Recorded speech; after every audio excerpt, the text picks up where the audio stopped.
just so everyone's clear, tonight we have invited the folks who had lottery numbers 1 to 100 here. We only have kindergarten next year, so that's clear. At least in elementary school, we have 6 through 10 here at Brooklyn Prospect Main Campus, but at downtown there will only be kindergarten. I'm Dan Rubenstein. I'm the executive director and co-founder of Brooklyn Prospect. This is Juman Saunders, who will be the principal of Brooklyn Prospect Downtown, and Penny Marzulli is the deputy director. This will be a more casual event than the first night. We won't go through.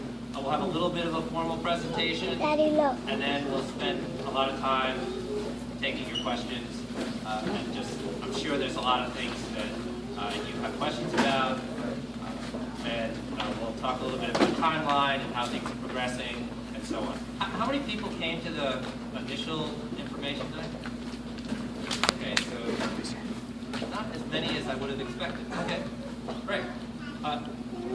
So, first of all, Brooklyn Prospect was, the initial idea came about around 2007. It took us a couple of years to develop the program, and it was started by Luyen Cho and myself. And what we did was we created a school that had 3 main ideas. One is that schools need to think about the next 20 years, not the past. And what we talk about is we talk about global citizenship. We're trying to prepare students for global citizenship. The second piece is that what is most important about schools is excellent teachers. And what we've done is in the 4 years that we've had Brooklyn Prospect here, and in addition to the folks that Juman will tell you about tonight, we've actually recruited internationally for what we think are some of the finest educators in the world. The third piece is that schools, especially in New York, students should sit side by side with other students that don't look the same and don't think the same. And they come from radically different backgrounds. And at Brooklyn Prospect, while that is some of our greatest challenges, is the broad range of students that we serve, it is also our greatest opportunity for learning. It's how we learn from each other, it's how we stretch ourselves as educators, and it's how we learn some of those important 21st century skills. Tonight we're going to talk about a few ideas. I'm going to tell you a little bit about what's happening in admissions, where we are with that. Juman will talk about where we are in hiring. I will give you an update on the facility. And I think the fourth part is question and answer. I think I got that right. So the first part is admissions. So we held the lottery, as many of you know. One parent showed up. It was over in about 4 minutes. We did it with the usual Brooklyn Prospect efficiency. Why did you laugh? And there were 150 in district. Those are folks who put down as their address in District 13, and if any of you lied, you're very bad. We will check that. And then total of 242 applicants. We are still taking more students to add to the wait list. We've extended offers to 1 to 85 to fill a class of 75. And they are given till June 17th. You have to let us know. And please, if you're not going to come to school at Brooklyn Prospect, please let us know right away. There are many anxious parents, including this one right here, who's number 167, who looks forward to several of you being really turned off by this night. I talked to Dan, who I believe is right here. He suggested that I tell everyone about how my educational philosophy came from Honey Boo Boo. I don't even know what that means, but I suspect that would chase several of you away. That's not the case, since I've never even seen the show for which that comes from. So the admissions went quite well. We have a lot of excitement. Obviously, you are the lucky ones. We hope that you will make some good decisions.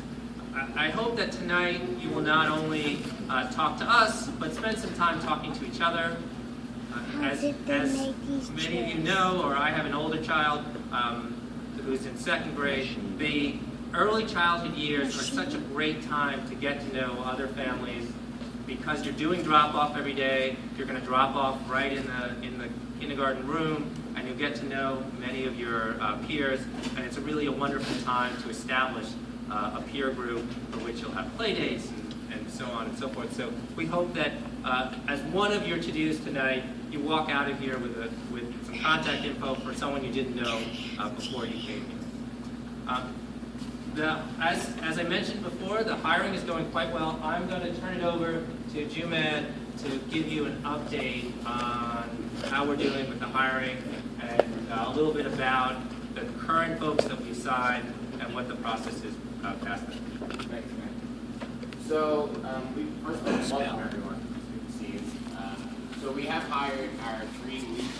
For those of you who don't know, we have a co-teaching model in our classroom. So K through 5, the students will always have 2 teachers.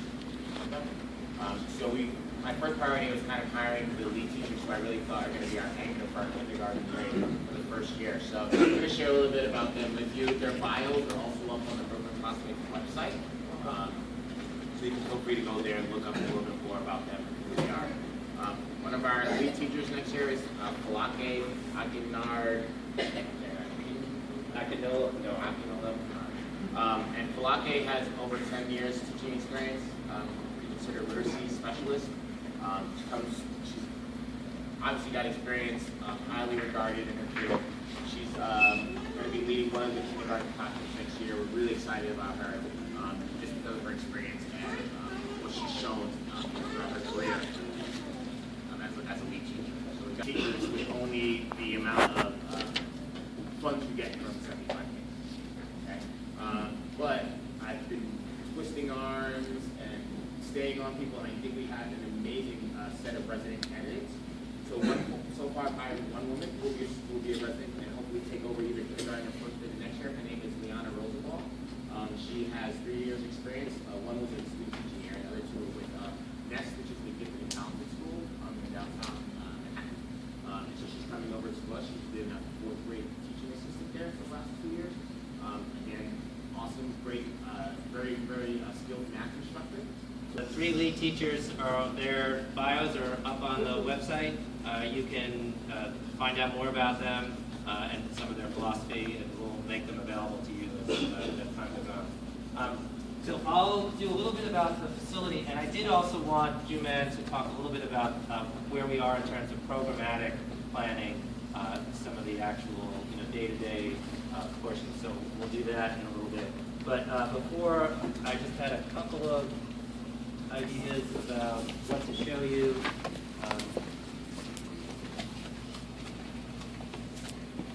Drawings for the roof playground. I know it's a little hard to see. It's an architectural drawing. So what we did was when we negotiated the lease, we wanted to make sure that we had roof access. This was part of our lease to allow us to build this going forward. It's not going to be ready for the fall, so let's be realistic here. We're thinking about different scenarios for outdoor play area. We are very committed. Everywhere, every school that we've been a part of, we've been very committed to outdoor activities.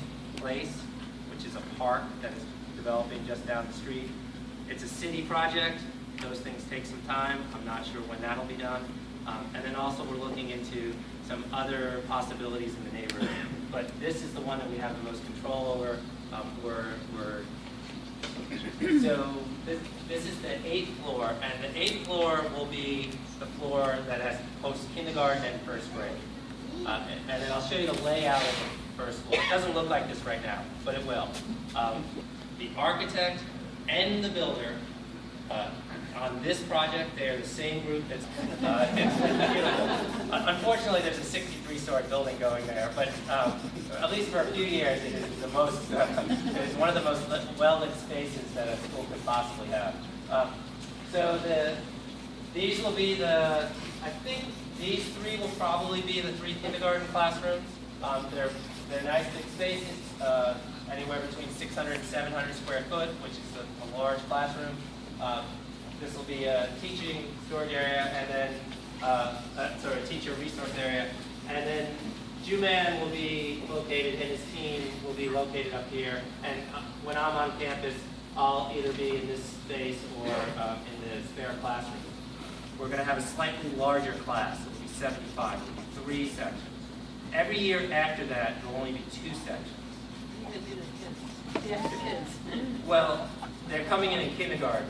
Right, but that's 25 kids if you lose for the first grade? No. The 75 will go up to first grade. We don't orphan our kids. Okay. For better or for worse, that'll be the group that's at the leading edge. So there'll be 3 sections.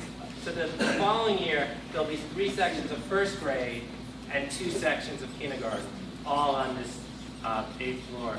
It's just the 8th floor, but for the 9th and 10th floor, as we go throughout the years, we're also planning to have rooms dedicated for art, a room dedicated to music, and a room dedicated for what we call the discovery room, so science history, so that the kids progressive science students will be taking out of the classroom and have a dedicated space.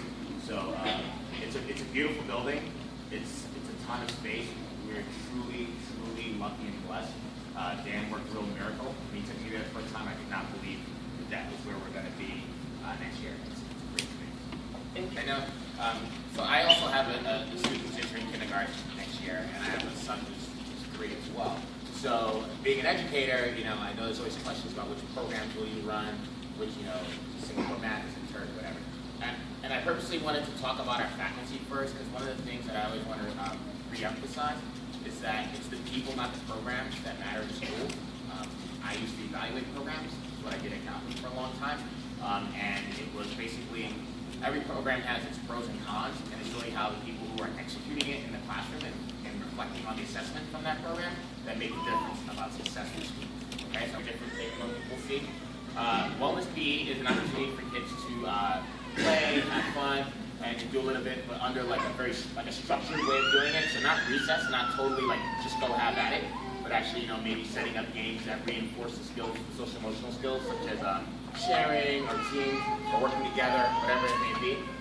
The extra room that Dan showed you guys that we're going to have the first year will be a great space for us to kind of bring in some of that stuff. We're kind of looking at it as a utility room for us to experience, do some of the PE stuff. There is a gym in the school on the first floor where we're envisioning most of the PE classes happening, but it's great to have an extra space there. So if we ever look out there, you'll see the dance, art, music. So we will have either dance or music or explicit art instruction occurring at least once a day. So we've got dance teachers, we've got people, we have a bunch of resumes of people we're evaluating for it. Right now it looks like music will probably be some combination of voice and then instrument, whether that instrument is piano or drums or whatever it may be. We still have to make that happen. So surrounded by all that fun and arts and stuff, of course, are the specific discrete content teaching points. So such as Spanish, people have Spanish every day, at least 30 minutes. And then math. So for math, we've been looking at a bunch of different programs that we may use. Singapore Math has been the one that we've so far bent the most towards.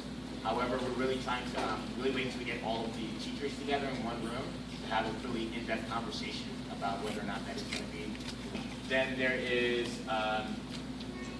get down to literacy instruction. So looks like we're probably going to do Teachers College reading and writing project as our main way of doing literacy. That has its pros and cons, just like everything else. It'll have to be supported with some literacy, with some phonics programs and word study programs. So if you're someone who, I'm trying to go too edu-speak for you, but basically, Teachers College and Read and Write project is about getting kids to come to the table and write. Okay. However, to write well, you've got to have vocabulary. So it doesn't do a great job of introducing that vocabulary. It has method to it. I don't think most elementary educators are not. I don't think that's one of the strong points of the program. So you kind of have to then bring something else in that's going to help with that. So you've probably seen kids go through like sight words, those types of programs. So we have something that complements the actual writing with the vocabulary and phonics. interact programmatically. At least 20 minutes, and I know you're just filling out the schedule. I was just curious, what's your approach to teaching a language? Are you going to have a dedicated teacher? Is there going to be an assistant teacher who also speaks the language? Do you know if any of the kids are going to be bilingual? Like, what generally is sort of the philosophy? Obviously, you're very committed because you're making it an integral part of the day. Yeah, so we are going to have a specific Spanish teacher. We're actually in the process right now of trying to secure that person. I think it's going to be a Spanish teacher. So we're going to have kids at all different levels of it.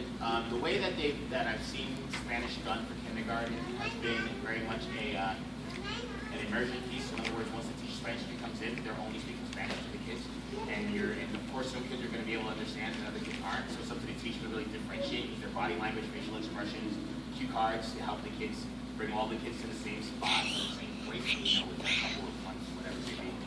So that is going to be the way we're doing it. There's some questions about, will it be heavily phonics based? Are we going to teach kids specific pronunciations of the words? And that's something I'm going to let the Spanish teacher really guide me on. I'm not an expert in language acquisition, but I am a big fan of it. Both my kids are being raised bilingual, so I think it's very, very cool. Teach discrete science for K and 1. It's got to be integrated in, otherwise it doesn't really fit for the kids. So as you think about the particular themes or the units that you're going to study, you bring in the science component to enhance it. And I was a biology and chemistry teacher, and I have a degree in biology, so I'm obviously a huge fan of science. I think it's really important because science kind of gives you that ability to take literacy and math and link it to real-world hands-on experiences for kids. And we all know how our kids are, right? You start cooking and they're all around the kitchen. They want to know what's going on. They talk about smells and colors and stuff like that. So it's going to be probably mostly integrated into project time for K1. And then as they progress up and we have the discovery room built and stuff like that, then we'll kind of then start to seep out into a more direct, we're teaching a science-specific content. And at this point, probably would be needing a full-time art teacher who can then, just teach for first, second, and third grade. Especially kindergarten, it's very rare that you go somewhere in the kindergarten there's have a specific art teacher. Some places do, but it's not usually the norm. Usually you would integrate it into their classroom. For your early elementary years, we're going to be focusing mostly on iPads with the students, and looking at it as a tool from which to present information to them, and for them to play with and experience stuff like that. Think about if we did the family, we may have them make use some kind of clip art thing and make a family on the iPad or whatever. And as they progress in grades, then we start to bring in the idea of the computer and teach them keyboarding and kind of girls like that. So that's kind of how I envision us using technology in terms of learning actual programming and stuff like that. The idea is as we get more sophisticated with our third and fourth grade is to bring in things like Lego robotics and that kind of stuff so that the kids have an opportunity to not only use technology, but really think about developing it and creating it. Because we're doing the co-teaching model, we're envisioning the students. Can you repeat the question? I'm not sure. Oh yeah, okay, I'm sorry. So her second question, which I'm going to answer, was about what about the spectrum of learners within the classroom? Are we going to have a policy around allowing kids who are maybe a little more advanced to kind of go ahead, and if we have students who are struggling, how would we support them? Is that some of the question you might? So because we have the co-teaching model, the idea is that differentiation happens in the classroom, with there being two teachers there who are there every day and know the kids really well. For pushing advanced learners, that's something that the teacher is going to be expected to do and differentiate. For students who have maybe have different needs or need some more support, we'll have not only a teacher in the school who is both actually. So Amy Saja has been in ICT classroom for the past 2 years, and then we're also hiring, like I said, we're hiring a special ed person who's been basically leading an ICT classroom for the last 4 years. We also have this student support services program that's actually located here at the Winter Terrace, and so they will also provide extra support for us as needed to help, like evaluations or whatever it may be that is the need for the students, and then also helping us to then communicate with the DOE to support students. About the International Baccalaureate.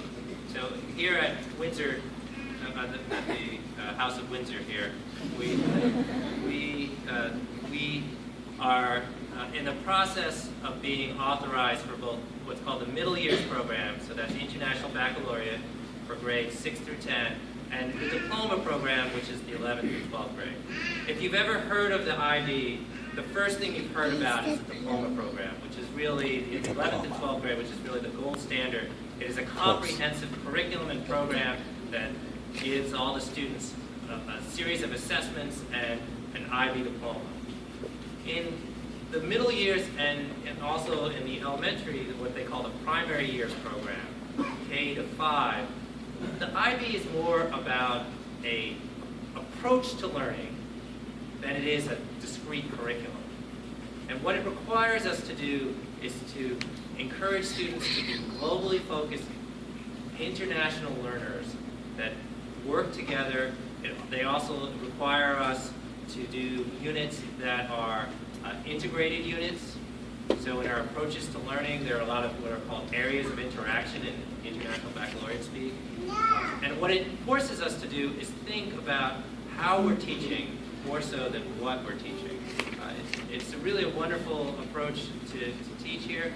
In the 6 through 10 program, our students do a series of projects that are IB projects.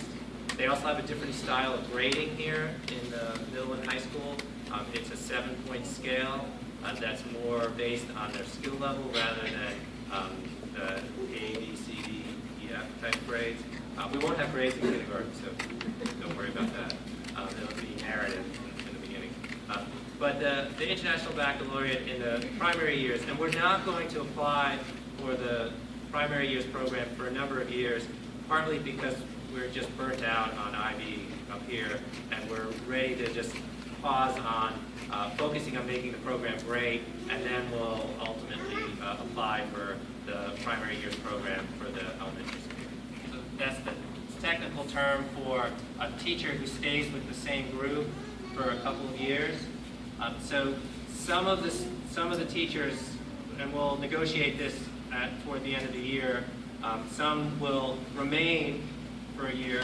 Some of the assistants, the resident teachers, will move up, and then we'll bring in some people also to, we'll also go out and do a search and bring in some additional folks to either become residents or lead teachers. And what it gives us is the flexibility of going out and getting some amazing new people.